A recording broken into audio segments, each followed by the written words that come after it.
business is your business. It's all up in my lady business with me, Mary Nisi.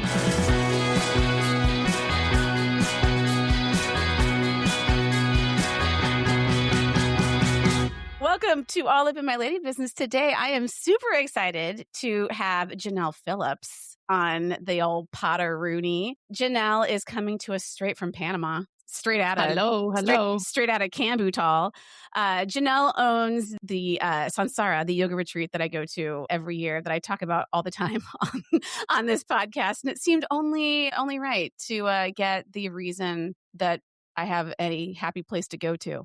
Can come on here and be a part of this magic. So thanks so much for taking time out of your paradise life and talking to me today. Thanks, Mary. I'm so excited. I love you and I love your spirit. So I'm so happy to bring a little warmth to the other side of where you are right now. Yeah. I mean, it's both metaphorically and awfully cold up here. So I'll take it. I kind of know your story about how you wound up in in Canada, in Cambutal in the first place, and then like how you started out in Canada as like a fancy athlete along with your husband Mike. So I would love to hear. Can you give us a little bit of your story about how you wound up where you're at and who you are and why you're awesome? Sure. In that order. I would love to share in that order. Okay. Not really. It was 2011, and we're from Saskatchewan, so it's the north of Canada, cold as hell. And it was beginning of December and it was already minus 30 degrees. And we were just really wondering, what are we doing? We need to take a little step away. I owned another yoga company down there as well.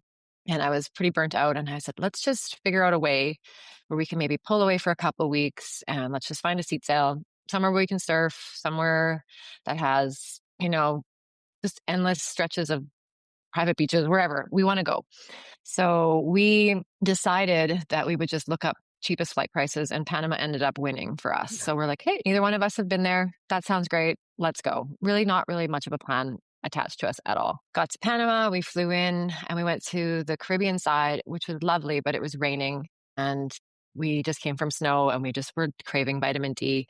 And we said, I wonder if we fly to the other side of the country and maybe check that out. So we had about 5 days left of our vacation and we stumbled upon Cambutal and it was perfect. Nobody was here. And that's exactly what I needed. I just needed the opportunity to disconnect, to not have a cell phone, a computer, and honestly, just people around. And Mike and I just had the best time drinking 50-cent beers, tuna plates for $2.50, surfing uncrowded waves. And we just made the most of those last remaining 5 days. And we got back to Canada and we were really wondering what we were going to do with our life, because it just felt like we were at this crux of like, do we want to start a family? What does that look like? Can we continue on this path of just like working all the time and not making time for enjoyment? And how could we maybe blend both worlds of building something that can be really special, that can be a part of our purpose, and also could create like just a really wonderful life if we choose to have a family down the line. And so, just we did that. I know you guys have like big sport backgrounds. Mm-hmm. Like how did you guys even wind up together? Like, what did you think you were going to be doing with your life when you were a little kid? Oh, I know, right? So I come from a basketball background and I played college basketball and I had a little stint overseas as well. And Mike, his background is in big mountain free skiing. He was a professional skier and a professional mountain biker. And oddly enough, we're both from Saskatchewan, which is the flattest prairie land. It's insane. Isn't it above like North Dakota? Mm-hmm. Yeah, exactly. Like the worst part of America.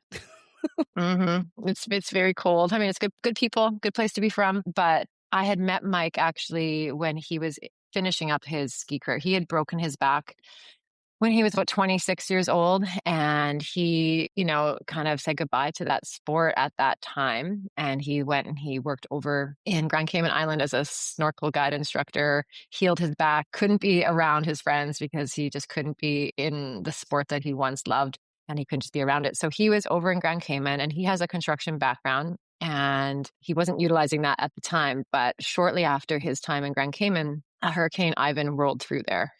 And it basically leveled the whole island. So he was there as a part of the rebuilding component. And he ended up partnering with the same company that he was working for in the adventure guide industry said, "Hey, you have construction background. Would you like to go into partnership and help rebuild this town?" And he was like, "Okay, sure." So he ended up, learning a lot about tropical building at that time, helped rebuild this space and had a lot on his plate. And he was there for a while, ended up moving back to Canada kind of at the same time that I was finishing up basketball and university, and I was teaching in Canada. And we sort of met at the same time, and it was kismet because we had like an instant attraction, and we were saying like, Where are you from? What do you do?" And we ended up finding out that we were actually grew up 1 kilometer away from one another, and we never even knew who each other were. He's 7 years older than me, so that probably has something to do with it. But in the next breath, it was like this automatic, like love for travel, great conversation, and our relationship just started to take place. And less than a year later, we found ourselves on this Panama trip. And then 6 months later, we were married and engaged. And at our wedding, we then told everyone about how we had this amazing 5 days in this small town, and we're actually going to move there in 3 months. And it was a bit of a mic drop at our wedding. Everyone's like, "So that's why you didn't ask for anything but money for your registry?" And I was like, "Yes. And this is what we're doing." And we chose to tell my mom and Mike's dad because we felt like that would be maybe a safer bet. We didn't know how my dad would react, and we didn't know how his mom would react. And everyone was super supportive. Both parents were like, "Good, go do it. You should do that." And December 1st of 2012, we packed up 4 bags. We did not have property bought. We did not have a clue what we were doing. And we made our way back to Kambutal as it stood out in those 5 days. And then it just started to unroll. That's insane. That's a great story. I love that It's Mike, crazy. and it's interesting. It's like one of these things where like it feels like the universe puts everything in front of you. You just have to kind of see it. And it's like Mike learning how to like build in a jungle. Like that has to be a completely different animal than building, like for concrete that will cure and won't crack in minus hmm 30 degrees, whatever. Like that's like I to know. learn that is such a cool thing. I know we said like all these little stepping stones because people say, "Oh, were you in hospitality before you opened Sansara?" I'm like, "No." They're like, "Well, what did you do?" I'm like, "Oh, I was a special education teacher." And they're like, "Okay." I was like, "I just learned that you'd have to treat people great. And that's actually a very simple recipe to anything in life. It's like the golden rule is how we manage our staff. It's just like treat people how you want to be treated. And it ends up being a real recipe for success." And that is honestly was sort of the ethos of everything. It was like we show up every day. Mike, even though he didn't have the language at the time, was on site with the construction guys, paying equitable wages, paying people appropriately, teaching and empowering them. And I mean, he's now has like a construction company aside from Sansara of like 36 people.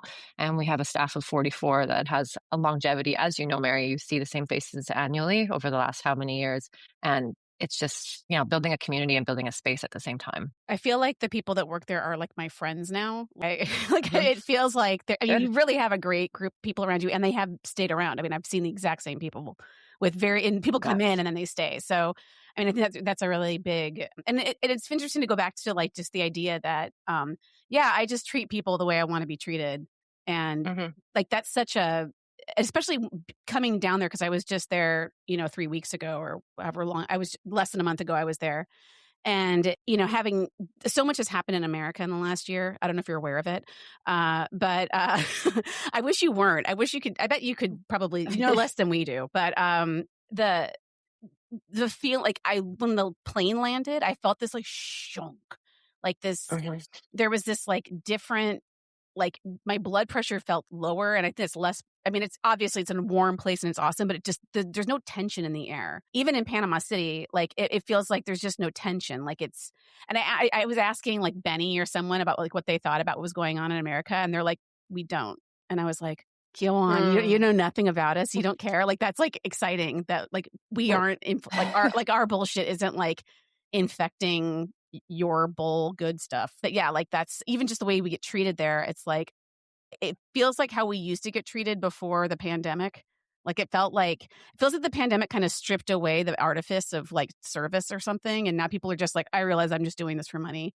And it feels like that's Yeah. not the case there. Actually, anywhere in Panama, everyone was super, down to the airport, everyone's super nice. Yeah, it's funny. I was talking to a friend whose husband is Panamanian, and she had a trip in San Francisco, and he had never been there before, and he was just sort of shocked with the homeless crisis and just drug abuse and all of that. Never seen anything like it. And he just looked at his wife and he was like, where are their families? Why is no one taking care of them? And it was just such a poignant, like, comment to make out of innocence, but also like, what? It seems so if you reduce it down, it's actually quite like it just, you feel like it could be simple. And I know Hmm. it's not, and I'm not trying to take anything away from that, but it was just like this purity of like, what? Can't we just take care of people? San Francisco is particularly bad. I mean, I was even Yeah. shocked by the Yes. homeless situation in Canada. Like people like literally just shooting up outside the Mhm. fancy hotel I was staying at. And it's like, wow, okay, we really are not helping anybody right now in the way that they should be helped. No, and I So see that. We see it too when we have guests come in. You can just see the nervous system that you're talking about, like the immediate feeling of when you landed on that plane, and this peace that kind of washes over you, and then it gets continues to become reinforced and embedded during your time here as you slow yourself down, and you're like, oh, okay. And that's like for me, that's like the magic, like it's just this opportunity to have a safe space and kind of plug out the noise for if it's only a week or whatever it can be for people. I do think it's medicine. yeah, well, and I did notice I noticed like there's no homeless people. Like that was a very like there wasn't one I didn't see any homeless people when I was in Panama, and it's both in Panama City and in Cambutal, and it really makes me realize just how far we have fallen from the ideals that we claim to profess in this country. I love the story about how you guys found the place that Sansara is Mm. on. So maybe you could talk about how you land in Panama City or in Cambutal with 4 bags. Where did you Mhm. stay? Okay, so we are just like, we're going to figure out how to buy a car. And it's totally different than navigating any sort of thing back in North America. You can buy a car in a couple hours and you walk away with your insurance. And so that was my mindset. We're going to go to this used car dealership. We have $5,000 that we've allocated to our first vehicle. That's all we can spend. So we find a car and it has new seats in the car. And he's like, oh, don't worry. By 3 o'clock, we'll have seats and you'll have a steering wheel. And I'm like, okay, sure. So we've now gotten our first car. And I'm like, okay, so we can go. And he's like, no, you have no insurance. I'm like, what? But I just gave you my money. He's like, yes, but we don't have insurance. So we're thinking we're getting ripped off. We're not clear. Finally, the guy's running around. He's like, usually this is a 3-day process, but here you go. It was like 6 o'clock at night, gives us everything. And we are off now to Cambutal, straight shooting. And again, it was like the trip the year before, we had seen 2 other places and it was so immediate that it was Cambutal that we had to just go directly to. So we're driving, we get to Cambutal and we realize we actually don't have like a reservation anywhere to stay. We're just like, we're okay. We don't know what we want to do. We're thinking maybe we're buying a tent and we're going to camp. So we did buy that on route. And then by the time I got to Cambutal, it was quite late. And I said, I'm not camping. And we found a little hostel and we stayed there for about a week while we tried to land and figure out. And then we ended up finding a rental house. And again, we had this mindset where we didn't want to just rush into a place and claim that we were going to buy something and this is what we were going to do. What was great for 5 days doesn't necessarily mean it's going to be like a place that we should maybe throw all of our eggs in a basket. And so we sort of made this commitment to ourselves that we would give ourselves at least 6 weeks to just be. And I'm pretty type A personality. And about 2.5 weeks into this just like chillin' surfing vibes and me doing a yoga practice and walking the beach, I started to get pretty anxious of like, what's our purpose? What are we doing? We're spending our money that we don't really have. Like, we need to figure out a plan. And it was at the same time, this is right around Christmas time. My birthday is December 23rd. So I was having this crisis on my birthday because I have no friends. There's no cell phone service, and there still isn't cell phone service, which is such a blessing. There's still no Mhm. cell phone service in Kambutal. But I was having this moment where I couldn't even talk to anybody. And Mike just says, okay, well, like, what do you want to do? And I'm like, well, I just think we need to formulate a plan. Like, if we don't have land, like, honestly, by the end of the year, this is like a week away. This is Christmas time. Like, this is really shooting myself. This is shooting him in the foot. He's really getting annoyed because he's like, I'm really happy surfing. And I said, no, like, I don't know. I think we just need to like really figure something out here. And he was like, okay. So I have that moment. And then, like, I swear to God, Mary, it was like 30 minutes later, knock on our door because no one can text. People stop by. This is how it works here. It's the art of the drop by. And so the one friend that we've made knocks on the door and he goes, hey, I know you said like you're not wanting to like look or rush anything, but I overheard this couple at the cantina saying that they have to sell their titled beachfront property. And I like look at Mike and I'm like, let's go down there, let's go to the cantina. And he's like, okay, well, we should probably wear like a button down shirt and we should probably get dressed up. And so there we go. And we walk our butts down and we meet this couple and they're lovely. And they say, yes, we have to sell. We need to move back to Spain. And we said, okay.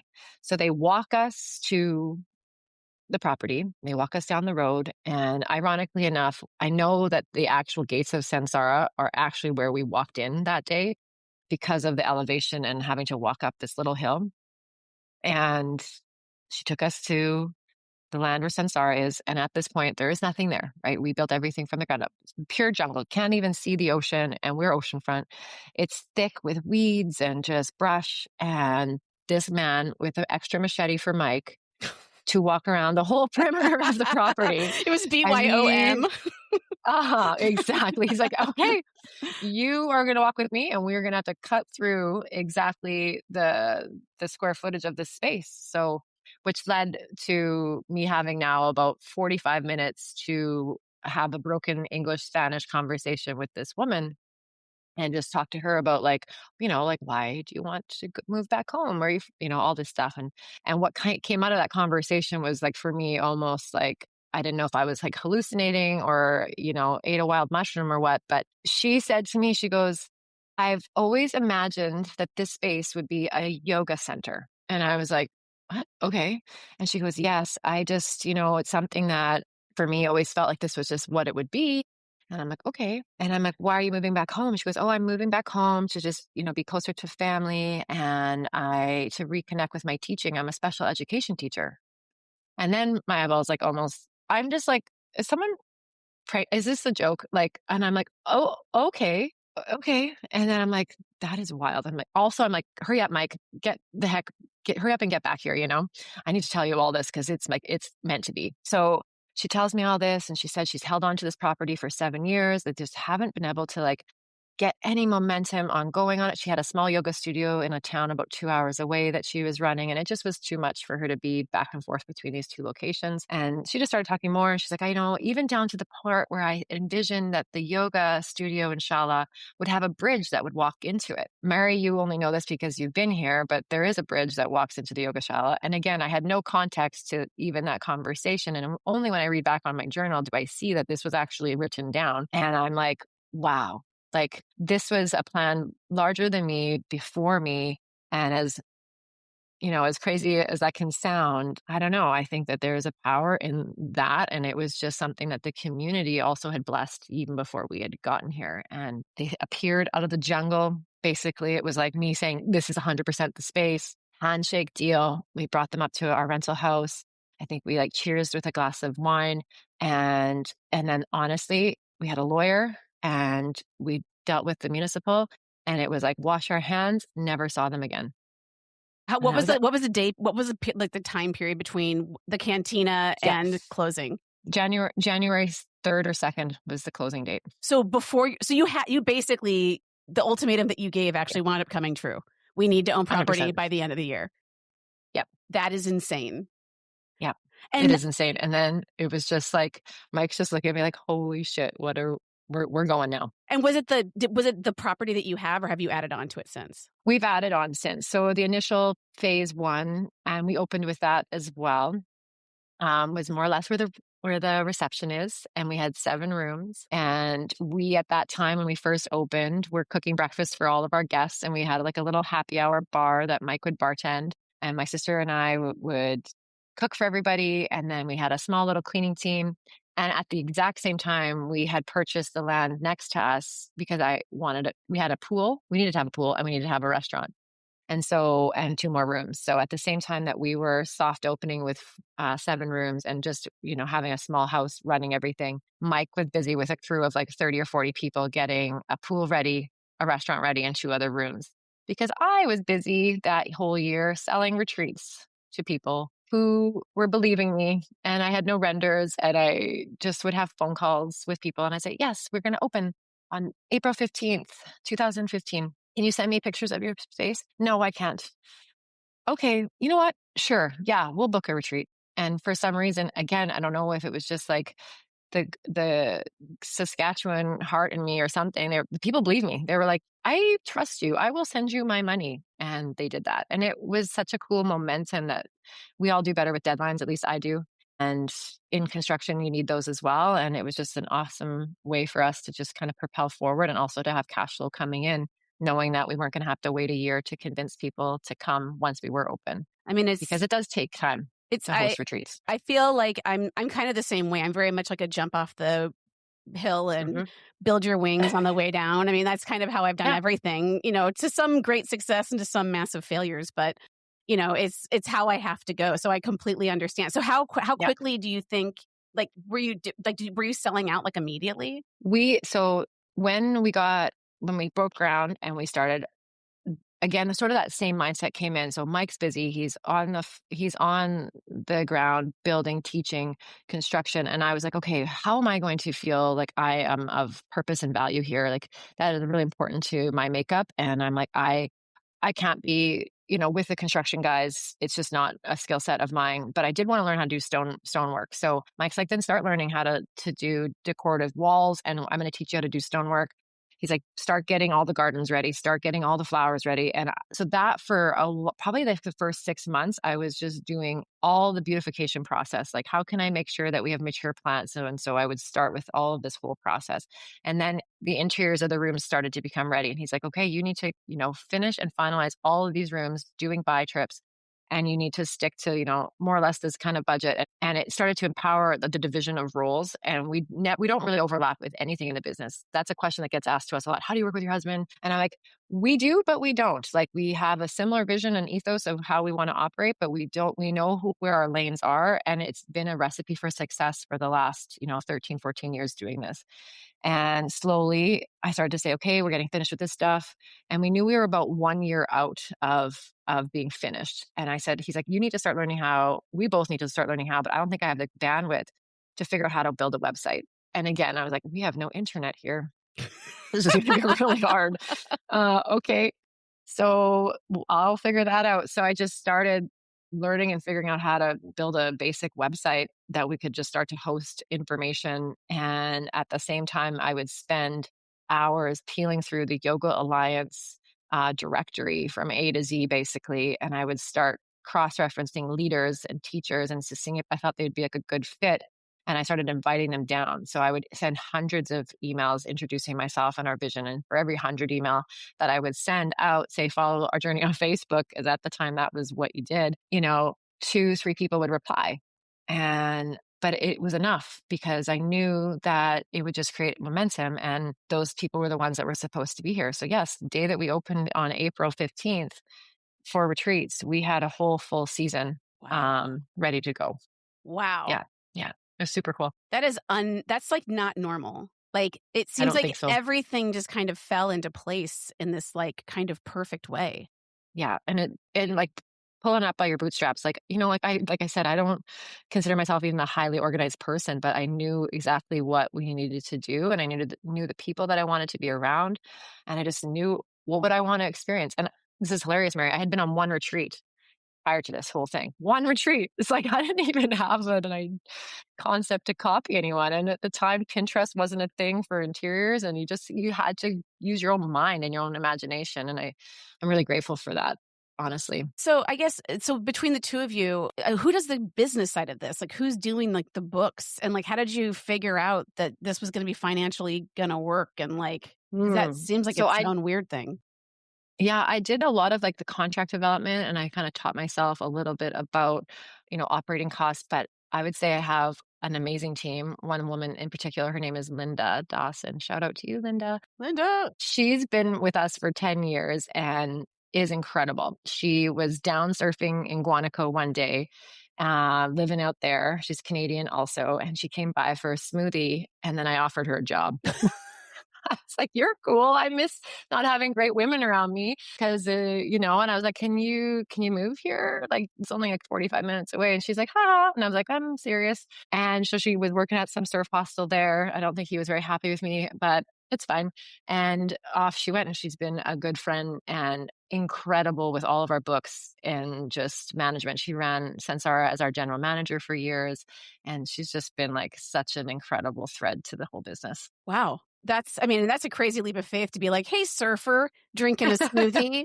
Do you want to run the financial side of my yoga I mean, empire? she definitely grew into that. She started as like a great bartender and server, and then it just started to grow. We just always just grew together. It was such a neat thing. Like, and I expressed that to friends who, are opening businesses and doing new things. I said, Sansara didn't look like the shiny penny it looks like right now. Like when I first opened and I look back at pictures, I love that there was n- like it was just a little chaos, but also it was beautiful too. And I think the reason why we have such a high retention rate amongst guests is that they've also seen that journey and can appreciate just like the growth, and that we've never claimed to know everything or be perfect in hospitality, but we just try our best. And I don't know, I just feel like that's like super relationship forward in that essence. And you listen to your guests. I remember Claire was like, I wish we had palapas on the beach. And I think she Yep. mentioned that to you. And then the next summer there were palapas on the beach. Like it's like Yeah. amazing that you kind of can roll with that and kind of hear what people want and make that happen. Yeah, I had that compliment last week. It was like a month ago. I have a returning host. She's been with us for years. And she's like, sent a message about something not wanting gluten or whatever. And I was like, yeah. She's like, I'm like, yeah, we can have gluten-free bread. And she's like, oh, I'm like, yeah, all you have to do is ask. I just didn't think about it because I don't eat that way. And that's also like, I have to pull the lens back a bit. And then she messaged me because they were here last week. And she goes, by the way, not all the gluten-free options, they didn't go unnoticed. So I knew as soon as I gave you that feedback, you'd run with it. And I'm like, yes, it's a gift. I need it. Like you never want to get stuck. Well, and it's, like in my own, to parallel it to something that's going on with me, I DJ those all women dance parties. So good. And they're the greatest thing I've ever done in my life. And I put a notebook on the edge of the stage for people to like write down requests. And everybody's always kind of floored by that I take requests. And I'm like, first of all, I take suggestions. None of these are Yeah. promises, but I do want to know like what the room wants, because, like if everyone's writing on 90s hip hop and I'm not playing 90s hip hop, then I would not have picked up on that if unless people are telling me. And so I love getting requests. And then I also love when I play it and people are like, yay, she played my request. It's like a very small way to like, make people feel seen and heard. And even if I didn't play any of the songs and it was just performative, people still have the illusion that they have some kind of say over what I'm doing. And, I think that, that's kind of a negative way to see it. Positive way is, listening to your people, No, I agree giving with you. them, it's not that hard to make things to help people and have them be seen. Little tiny details are actually, I think, more important than like the big picture things. I completely agree. Yeah. I Yeah. remember Mike saying like one of the times, because when we get the little spiel about that you guys have given, you don't really do that so much anymore. I don't feel like you guys have done that in a couple of years, but that's not a criticism.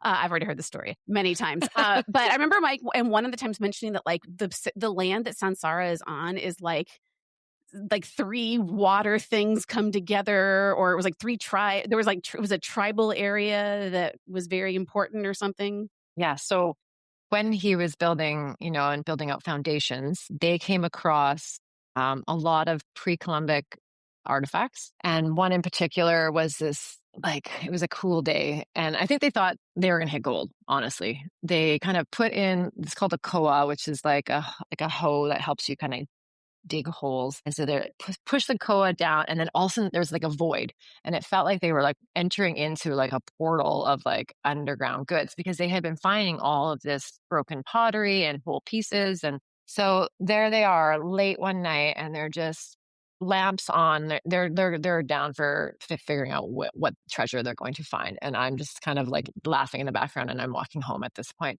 But he did come out with this beautiful bird's head, and it was super cool. And I had a friend who could sort of study it and kind of the representation of what that artifact was and what it could have possibly represented. And the conclusion came out that there is like a river that kind of flows through Sansara, and all of this pottery was kind of found along the banks of it.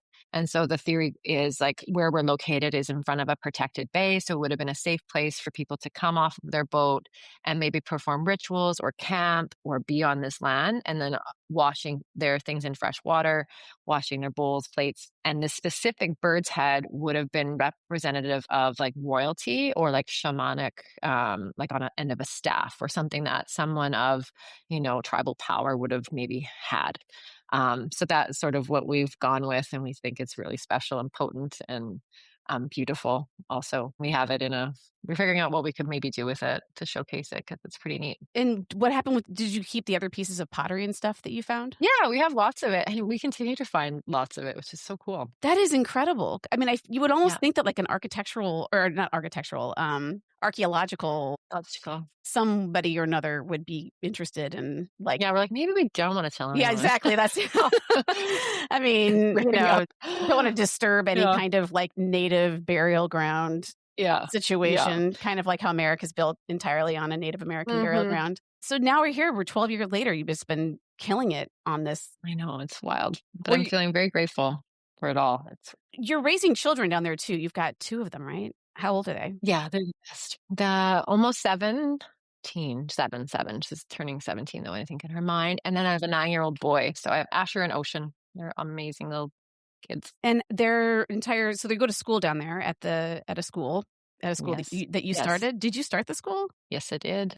Myself and a cohort of 5 dedicated parents, we got together over 3 years ago and we said, "What are we doing?" And we were driving our kids, Mike and I were driving our kids, and another family was driving kids an hour each way to go to an international school. And it was a wonderful school and we were, happy with it, but it was just like our kids didn't sign up to be in a car 2 hours a day, and this isn't it. And I just, again, if any sort of, flame is lit for me to just take something and run, I love the idea of a challenge. And I was like, let's just do it. Let's just do it ourselves. And we kind of formulated a board and we just started chipping away with fundraising and crowdfunding and figuring out a way that it could not just serve, children from expat communities, that it can serve the whole community, which was really important to myself and everybody. Actually, I think this is why we have such an amazing community in Kambutal, is that we were all really aligned on education being like the bedrock of any sort of community. And I was like, hey, well, let's just figure out a way that we can create sponsorships for children whose families may not be able to afford it. Let's figure out a way to just fundraise, and pull good teachers in. And we felt like the Montessori method was something that could kind of encompass like the one-room schoolhouse, because it is a small community and we don't have enough kids to support like 10 kids in a grade 1 classroom, 10 kids in a grade 2 classroom. Like we need to figure out a way that they can kind of grow together and kind of do it. Yeah, it's just it's still a large part of my day. I think I spend probably 3 or 4 hours a day helping figure out how we can continue to make it better, and it's growing. I started with like, I think around 10 kids, and now we have like 36 children in the space, which is amazing. How many teachers do you have? We have 1, 2, 3, 4, 5 teachers, and we're currently building out our middle school program, which is from the 12 to 15 program. And so we're going to be hiring some more teachers come this August. So are you trying to like import teachers to come move to Cambotal? Or are you trying to train? I mean, like it's Both, both, like what did they do? both. What did Yeah. they do for schools in that area before this? There's a local school here. It's just underfunded and underserved, and it's sad that it is what it is. And I think, who knows, I hope that they can get more resourcing through the government. But I mean, Panama has a huge disparity between the wealth and not. I mean, there's no homeless crisis per se in Kambutal, but it's still like an extreme in the country with private schools having a lot of money, public schools not having enough funding. I mean, that's pretty much a global issue. But so for us, we just had to try to take matters in our own hands, and that anyone who wanted to attend can put in an application, and we can try to figure out a way to get them there. That's incredible. So you made a school and you are bringing in teachers. I mean, and it's like what's incredible is just like you just like see a white space and you just fill it up with stuff. You Yes. need something, you make it happen. You're not going to wait for somebody else to come and do it for you. And it's No, and probably annoying to a lot of people in that essence, but I don't really care because I just know it's a need that has to be filled. And the community wants it too. I mean, are the people that are in this, like, what is it are there a lot of expats down there? There are, but I think there's a lot of, families where maybe one family member is from Panama. They've married maybe someone from a different country. We have a lot of beautiful families in sort of that sort of setup. A lot of families that have found their way through Sansara as a filter system that have relocated that maybe have can work abroad or can work, from home. Other people have decided to relocate and start small businesses here. I mean, it's really grown since COVID, not in a way that's like not sustainable or healthy. I really love the growth of how Cambutal is moving and in the direction because I think the people are all really wonderful. And then just these young families that are now seeing that there is a school. So I think they're seeing that there's a potential that they could have a life down here. I think without the school, I don't think that the town would grow, in a nice way. And I think, for me, it's like I said, it's just more of like a piece that can serve the community. I mean, what do you think your community could use? Like, if More somebody restaurants. oh, yeah. I mean, yeah. I mean, Yeah. restaurants are always a good thing. But I mean, Mm. I just think that, like, especially right now with things being so messed up and not being saying that Cambodia is the only destination, but I think that this is a good story, I think, for people to hear that, Mm. like, you can just go someplace and you might, if you allow yourself to open your eyes to the possibility, you can make the things happen. That's something that's always been my way of doing things because I feel like I've always wanted things that weren't there. And so I'm like, well, I want it. And if I want it, somebody else might want it. So I'm just going to do it and see what happens. And those kind of leaps of faith, they're hard and they're scary and they take bravery. But we're living in a very like it's all chaos right now. So why not? Yeah. So I feel like that's Yeah. And I think like that's what's been nice about some of the growth that's coming through is that people are recognizing those voids. Like, oh, we don't have a laundromat, so let's open this. Oh, there's not really like a small store. Okay, let's open this. Okay, we don't have a coffee shop. We should open a coffee shop. That has been happening in the last, 6, 7 years, and it's really awesome to see. So for me, I think it's in the hands of people who have like genuinely cared or they've visited here annually, and they're like, okay, maybe I'm going to start to figure out how I can have like a business here that can support the local economy, that can support local people, and it's beautiful. what's the biggest, like, culture shock that you have, like, when you go back to Canada or whatever? Like, what's the, like, "Oh my god, I can't believe I used to live like this." No one waves in their car or honks in like a nice way. Just general Everyone here unfriendliness? is like, yeah, I'm like, okay. Like, we always are like, doop, doop, wave. Everyone waves. Everyone acknowledges everybody. Like, everyone gives eye contact. I think that's like the crazy thing for me. I'm like, you could be in the grocery store line and you're like, oh, yeah, I guess people like don't want to talk. Cool. And I'm not saying that to like strike up conversation, but I'm just like transactional behavior. I just find is like very transactional when we Mhm. travel. That's a big one. I find it funny whenever we travel to the US, we end up always like in an Uber driver and we end up speaking Spanish the whole time. That's interesting. Yep. And it's like the most amazing feeling because I feel like everyone becomes at ease. Mhm. I mean, you're relating to them on a level that they don't normally get related to. If anybody's even speaking to them, first and foremost. How did you speak Spanish going in? No, we had no Spanish going into this at all. And it's still not where it needs to be.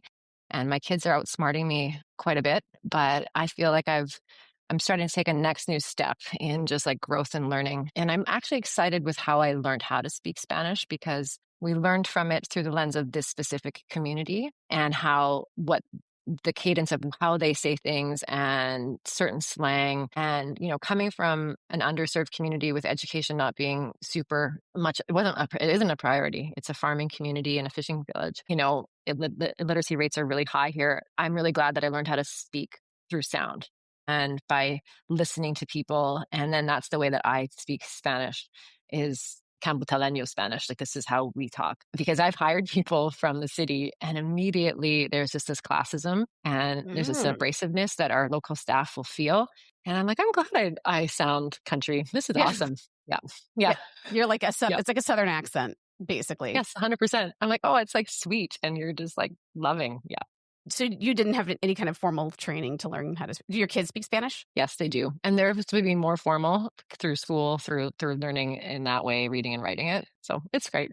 Like I said, it's not, it gets me through, put me in a lawyer's office. I'm not gonna be able to negotiate anything, but get me through the day in hospitality, talking with friends and family, hearing about their stories. I can understand everything and get through my day. Oh, that's cool. The Yeah. understanding, I think, is, like, the most important part because I never understand anything, and I'll be like I'll hear, like, a noun, and I'll be like, "They're talking about cars, maybe?" Like, it's you kind of I can't do anything when it comes to that. So, do you guys have any, like, plans? Like, what is your ultimate Mm. dream? I mean, you're kind of living it in my mind, but Yeah, I mean, Mike and I talk about it. We're like, and we keep reducing it down to like, where else would we want to be? And we've just said, like, how would we want to scale Sansara?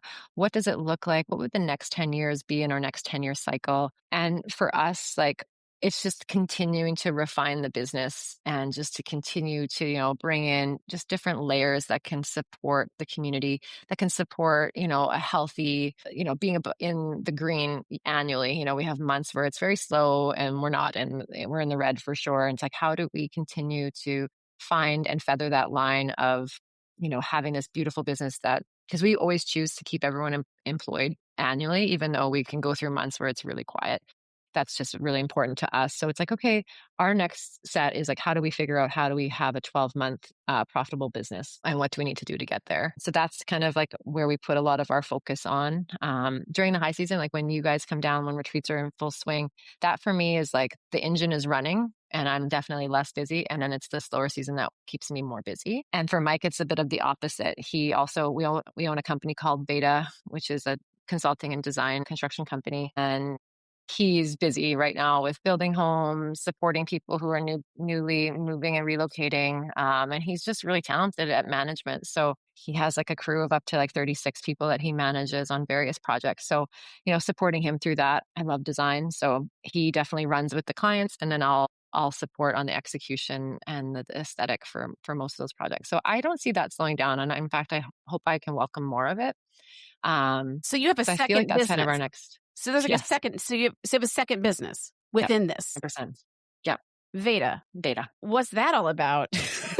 It's so fun. I think for us, we just saw this opportunity that people were wanting to relocate to this space. And we wanted to like protect the beauty of Kambutal. So we figured if we could be a part of that component and even like from a visual aesthetic to make things look nice and work well with function and flow, that we should be a part and support people that way. It's been awesome. It's been super organic and it's been super successful. So Mike is the build and you're, like, the interiors, or Hmm. is that how that Exactly. works? Yep. That's cool. So It's so fun. that's, like, a separate, like, it's a whole separate business and you've got, like, Yeah, different tax returns and everything is, like, a whole other thing? exactly. Yeah, we have a whole different, I mean, Sansara supports it a lot, which is great. But yeah, it's 100% separate, which is so neat to have something kind of independent from Sansara, but it's 100% fed through Sansara, Yeah, I fed from mean, Sansara. so I have a weird question. So, like, is there a part that feels like you're, like, white people that have come into this area with people of color? And I mean, is there any, like, animosity or weirdness with that? I mean, I'm very protective of Kambutal for sure. And then in the next breath, I'm always like, I manage and run have a WhatsApp thread that has like every single community member on it. And it's like myself and three other people that admit it. And we're always like, should we let these people in? Are they allowed? And it's like myself and three Panamanians, which I feel like I'm really grateful to be considered a part of that. And it's like, yeah, for me, I'm protective over people not feeling like we're colonizing a nation, this town. I mean, in the next breath, I know it's almost inevitable, but I don't feel like it's coming into the wrong hands. I think that everyone that is relocating here they know why they loved Kambutal in the beginning. And then there's like always going to be a couple of people that you're just like, are you paying people appropriately? Are they on Social Security? Are you taking care of them?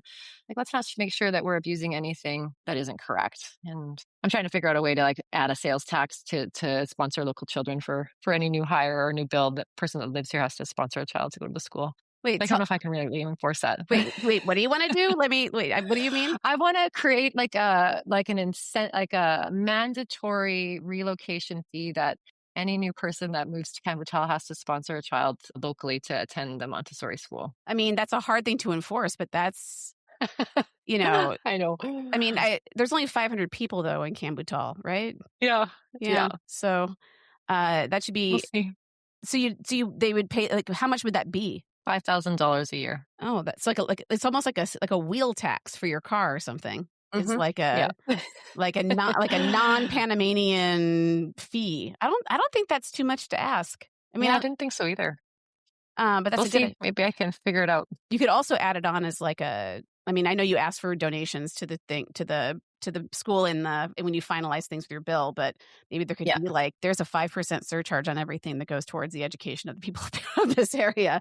And I don't Yes, think of this anybody would be area. like, take this off. I don't agree No. with this. Yeah, I'm gonna talk to my accountant and get creative with how we can figure out a funnel. I'm also pretty good at figuring out those things as well. If you want some people Great. to bounce ideas off of, I can figure Yeah. out a way to I phrase think anything. that's one thing I think the community is also needing is just more people that wanna come together to help support locals and also include them in the conversation with where the town needs to go and things that are really important that I have a privileged lens that is making sure that I'm not the only one contributing to that conversation. So Amazing. who can help foster that?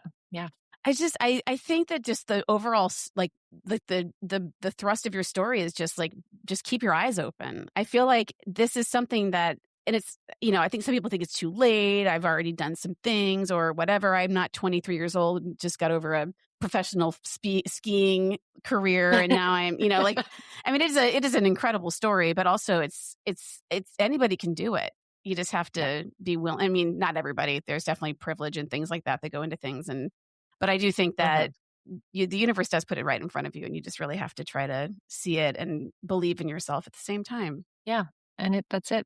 And surround yourself with people that are smarter than you and better than you, and you push each other, and that's it. Yeah, it's beautiful. Well, this has been incredible. Thank you so much for giving Thanks, me Mary. time in your life. This was such a great hang. You're so So, fun. how can people find you? You guys can visit us at sansararesort.com, or you can find me on Instagram if you want to send me a little personal message. It's Sansara Janel, not very original, but it's a way to remember me. And yeah, I'd always welcome just an email. And Sansara has a really great Instagram in general. So if you probably should follow Sansara on Instagram, because it just, I look at the pictures and I'm like, it's just, Mm. it's like porn, like Yeah. it's my kind of OnlyFans. Yes. All right. Well, thank you so much. Thank you everybody who tuned in today. Thank you. Bye. Thanks for listening to All Up in My Lady Business with me, Mary Nisi. We'd love for you to like, review, subscribe, follow us at All Up in My Lady Business on the gram. And if you're a female identifying person and you want to dance, you can follow. I mean, everybody can follow it, but if you want to be a part of the magic at Hot Flash Dance Party, sign up for the mailing list to find out where our next party is going to be. And if you are looking for a DJ in the Chicagoland area or anywhere else, money's the same color everywhere. Fly us out. ToastandJamDJs.com has the best. And listen to my radio show. I have a radio show on Chirp Radio at chirpradio.org. That's Mondays, every Monday from 12 until 3 p.m. CST. Today's episode is produced by Shiraz Dada. Theme song composed and performed by, you guessed it, Shiraz Dada. All right, guys. Peace out.